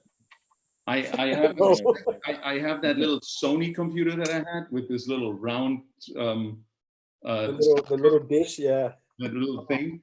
And when I switched that computer, I have this bag somewhere. I put the computer and the sound card and everything. I could unpack it, hook it up, and it will work. The records are in there, everything. And it has basically, the hard disk is full of the music that I had at that time. I mean, I still have that music because I always continue to carry on my music. So the library just gets bigger. But this is probably from 2003 or something, that computer. Just Chris, the word did you go gives me from chill? What? Chris, did you go from vinyl into Final Scratch, or were you playing CDs and then you jumped to? I still don't know how CDJ works, to be honest. Oh, so you never did the whole CD thing? I never did the CD thing. I went from vinyl to Final Scratch and then to Tractor. But I really, I mean, now I hated the whole CD era. Oh my god! I don't know. I sometimes have to ask where the eject button on that CDJ is. So I don't really know. I used to make Chris, actually. I went straight from vinyl into Final Scratch, but the word Final Scratch gives me the fucking creeps because in 2002 when it first came out, Chris, I don't remember, but I was one of the early adopters of it, and I got a job working at Native Instruments, and I was the only tech support agent for North America doing tech support for Tractor Final Scratch. And we used to have more calls than we could even handle, and our phone lines and our queues would be backed up. I'd have phone calls that I have to call people back for weeks. And that whole entire era was probably one of the hardest jobs I think I've ever done. Anytime someone says Final Scratch, I'm just like, ugh. I remember borrowing your Final Scratch at one point to try it at home when I was like, man, fuck this vinyl thing. I want to move over to something new. And it was like such a pain in the ass. It was a difficult thing.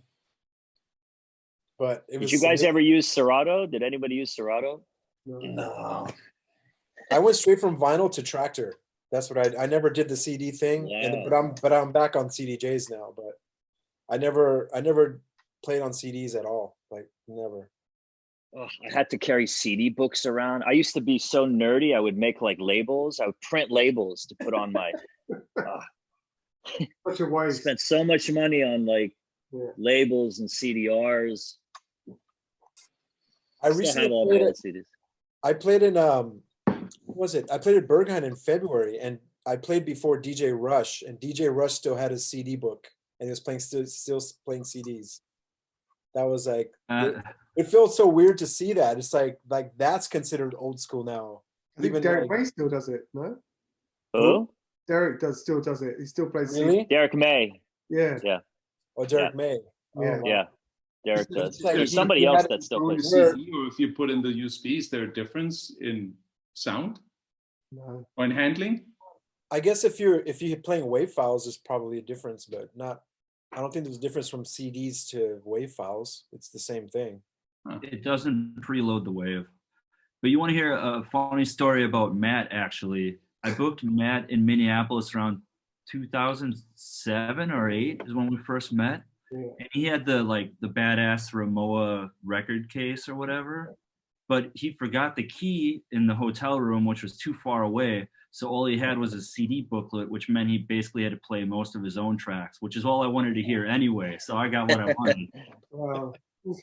I remember actually playing, I think it was 2007, played the Panorama Bar when I had the Rimowa, it was the compact, the record box. Yeah.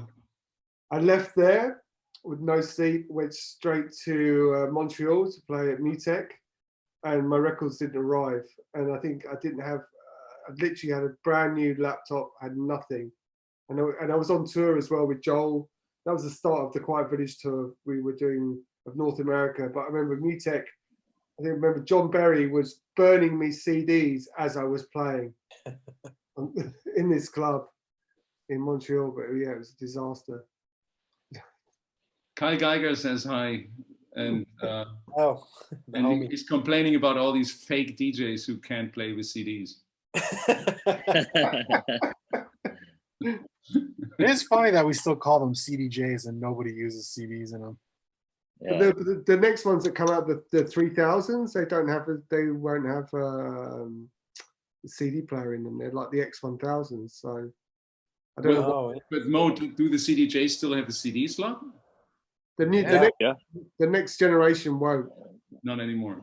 No, yeah. but they still call them CDJ. Damn it! Well, What am I gonna do they're now? still going to be called CDJs. Why don't they call them HDJs? Why don't you call Roland and give them your suggestion? They're not Roland. That's Oh, not Roland, sorry, Pioneer.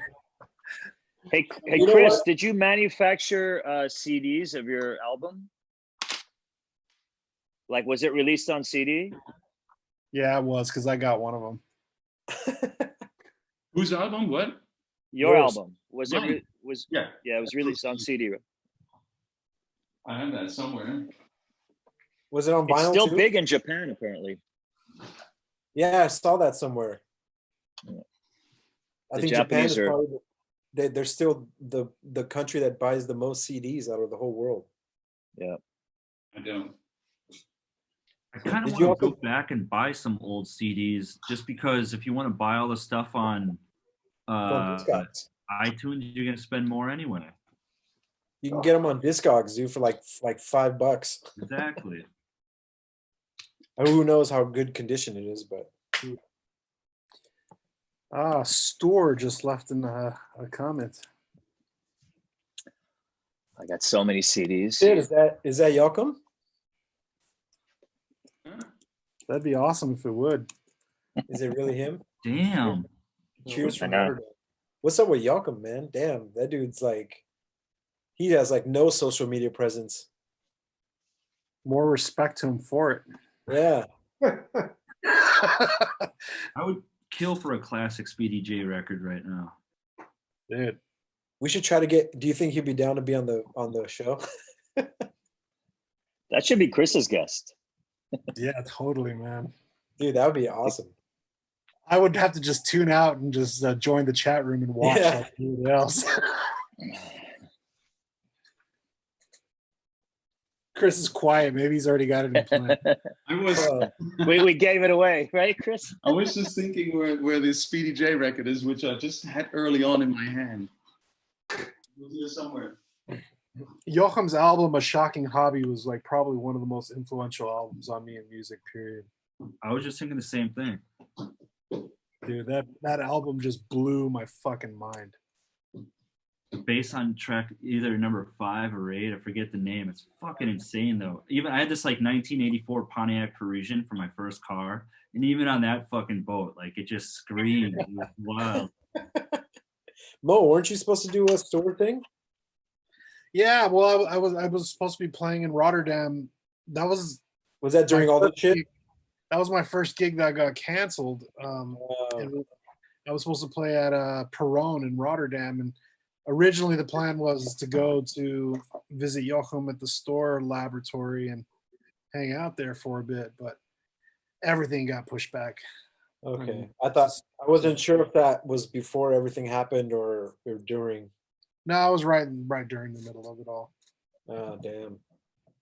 Well, I'm sure it's going to be The last gig I played waiting before for you. shit hit the fan was this Crossed Festival thing in San Diego. Did you? Oh, you played there. That's right. You played like, who did you play before? I closed. I played right after Kevin Saunderson, and Ah. Were it you was playing, really interesting. were you playing on the Sunday or the Saturday then? Oh, It was Saturday night. okay, because I played Saturday afternoon. Yeah. Oh, did you? Yeah. I don't know. It was really an interesting venue. It was at an old newscaster stage. So like, where they switch the angles to do the weather or the news or whatever. They had the DJ booth set up there, and the crowd would be like where all the cameras usually are in the newscast studio. It's an interesting venue. Hmm. Wait, was it at the actual festival or was it an after party? No, I played an after party. I didn't actually play at the festival. Okay. Okay. That was probably, to get back into this sad mood here, that was probably the last big festival we had in America. And there was actually corona cases at the festival. Yeah. There was an outbreak. Yeah. So there was people that were attending the festival that had it, and then who knows from there how many people got it. Because I had some friends from here in LA that were there, and then they got the news and they were self-quarantining.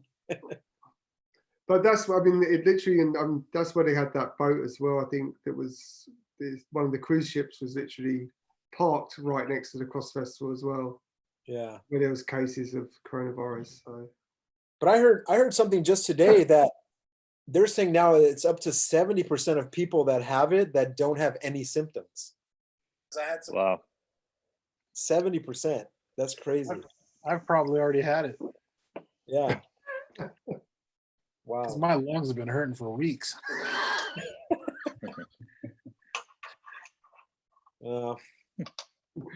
Guys, it's been a lot of fun with you guys again. Always. What is it, day number 35? What's going on? Next week don't we even have day count. number 42. are you tagging the wall, Chris? Huh? Are you tagging the wall like prison I'm stuff? checking the wall back there. Yes, we're at 34. 34. Oh shit. Oh wow. Can I show you? You got all his camera. He's gonna switch his camera angles. It's all set up. I should be able to show you. Hold on. Well, I mean, how many days was Germany Oh, cool. after the States before the lockdown or before? I think Wow, you got three. we- You have three before. cameras, Chris? Yeah, I think. Yeah, I think we. The dark room camera. I think we were 2 weeks ahead of you guys. We're Ahead. Yeah. Because California locked down on the 13th of March. No. Well, California did. I think we were ahead of the curve.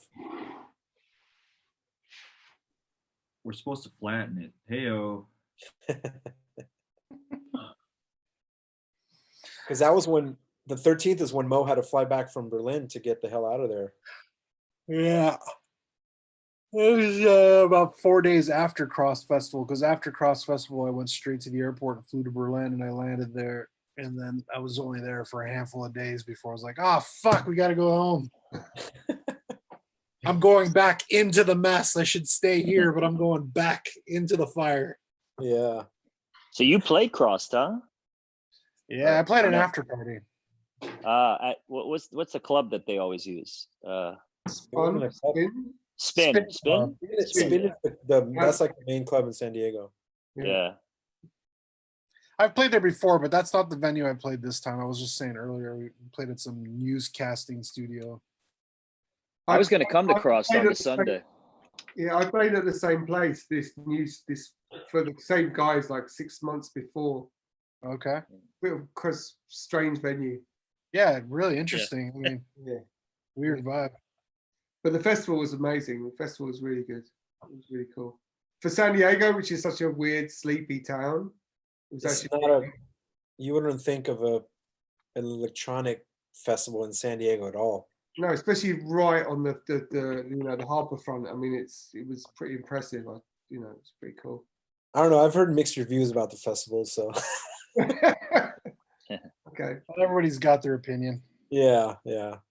but it's cool to see San Diego doing shit. That's for sure. Yeah, that's the big surprise for me. Should we all be talking in past tense? Was Sorry, I The got old days. this negative note back into our conversation. Chris just came and pissed on our rainbow. Chris, how many cameras do you have set up? 4? 5 actually by now. 5? Yeah. I saw like 3 of them just now. Well, here we go. Here's one you're looking at. Another one is back there. You're using OBS, right? No. Oh. But Nice. this is where I put my message board, if I have a message board. And then I have this thing. Yeah. And there's 3 different cameras connected, which are blended. Oh, wow. Isn't it cool? Pretty nice. Very impressive. That's great. You never have to come out of there ever again. I'm not planning on, to be honest. You should do like the Truman Show where you just broadcast your whole life. Yeah. Just never turn it off. That's a good idea. Now we found it. And I put a big donate button next to it, and you just can watch me 24 hours a day. And I don't give a shit. How come no one has done that in real life yet? A I'm real life sorry. Truman Show. Just someone just broadcast their whole life. Like never turn the There was camera a documentary about a group of people in England that lived in a huge housing complex, and they would get all their food free and living free, but they had to agree to live under the fact that all of their rooms were being live streamed all the That's time. like a Big Brother thing, no? Big Brother, yeah, that's Big Brother. Yeah. You know what we should do is once we come out of this and there's a vaccine, we should all go to Chris's, space there and do a broadcast from there, just a Yeah, party. Oh, that'd be awesome. We throw the fog machine on, and we just have a dance here, and everybody plays back to back with each other. Just hot box the room. Always. Everybody gets stoned. I think what happens at the end, we will reveal that we're just pretending to be on Zoom. We're actually in one apartment. we're next door. We just put boxes around us. You just pass me the beer. No, this way. Well, all right. 2:00. Hey, Yeah. Dustin, thanks for coming on our show. Thanks for Yeah, having man. me on, guys. Good to talk to all of you. Good to see you. Thanks. I think David and I have a wedding to attend on Zoom in a few minutes. Yeah. right? Wow. Wow. Not Is it not Danny? a wedding, but yeah. There you go. Yeah, we got to do that pretty soon. So Crazy. All right. So for Stay strong, guys. next week, we'll sort out everybody's Facebook, and then we get some more questions of you people back in there. We had a little bit of a technical thing today. But thanks for tuning in. And Matt, David, Mo, Dustin, Ali, love you guys. Have a good night. good chat. Ciao. Good night, everybody. Bye bye. Ciao, Yeah, ciao. weekend. Peace. Peace.